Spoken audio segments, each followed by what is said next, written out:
ভাইয়া আসসালামু আলাইকুম। ওয়ালাইকুম সালাম।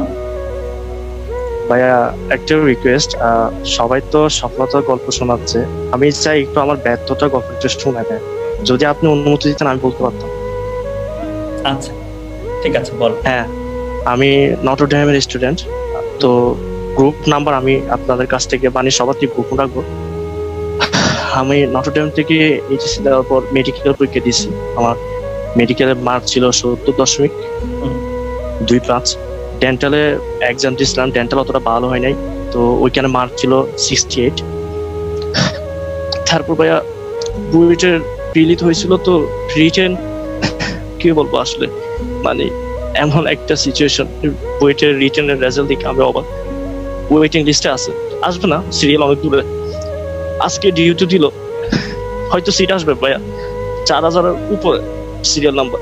তো আমি আসলে আমি জানি না আসলে আমি আমার রেজাল্টটা কখন অ্যাকসেপ্ট করি নাই, কারণ আমি ফার্স্ট ইয়ার থেকে সবসময় বলতে নটরডেমে যে পরিবেশ থাকতো ওই পরিবেশ নিয়ে বড় হয়েছি আমরা। সবসময় কোয়েশ্চেন ব্যাংক সলভ বলেন, এডমিশনের প্রিপারেশন বলেন, সবকিছু থাকতো মাইন্ডসেটে। কিন্তু আমি জুনিয়রদের উদ্দেশ্যে একটা কথা বলতে চাই, আমি সবকিছু গোপন রেখে আসছি। একটা কথা বলবো ভাইয়া, কখনো রিলেশন করিও না। আমার লাইফের আজকে এই স্টেজ আসছে একমাত্র রিলেশনের জন্য। আমি রিলেশন করে বুঝছিলাম, পড়াশোনার প্রতি মনোযোগ ছিল, কিন্তু নিজে বুঝতে পারি না যে আসলে পড়াশোনা থেকে দূরে চলে গেছিলাম। করোনাকালীন সময়ে একটু পড়াশোনা করা হয় নাই। আজকে রেজাল্ট বলতে হচ্ছে আজকে আমার এইরকম অনেক ক্লোজ ক্লোজ রেজাল্ট করে আজকে আমার ফ্যামিলি থেকে বলতে হচ্ছে অনেক দূর। জুনিয়র যারা আসলো ভাইয়া, একটু রিকোয়েস্ট থাকলো, পড়াশোনা করো। এই কয়েকটা মাস পড়াশোনা করলে ভাইয়া মেয়ে আসবে, মেয়ে হাজার যাবে, হাজার আসবে, কিন্তু এই সময়টা কখনো তোমরা পাবা না। লাইফে চেষ্টা করবা, সর্বোচ্চ চেষ্টা করবা এই সময়টা কাজে লাগানোর জন্য।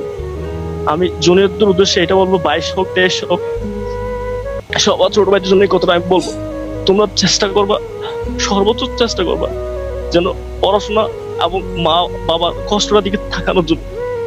আমি কক্সবাজারের সন্তান ছিলাম, আমি কক্সবাজার থেকে নটরডেমে চান্স পেয়েছিলাম, অনেক গ্রামের স্টুডেন্ট ছিলাম আমি, কিন্তু আসলে বুঝি না যে আসলে এরকম যে একটা কালো জগতে যে পা দিয়ে দেবো আমি আসলে কখনো কল্পনা করি না।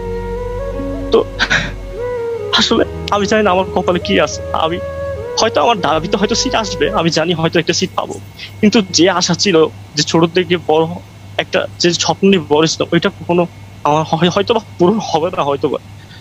জুনের উদ্দেশ্যে এই কথাটাই আমি বলবো যে রিলেশনটা কখনো করিও না, পড়াশোনাটা ঠিক মতো করিও, বা আমার কষ্ট দিয়ে তাকাও ভাইয়া। কয়েকটা মাস কষ্ট করলে তোমার সারা জীবন সফলতার মতো ফুল দিতে থাকবে। ধন্যবাদ ভাই আসলে।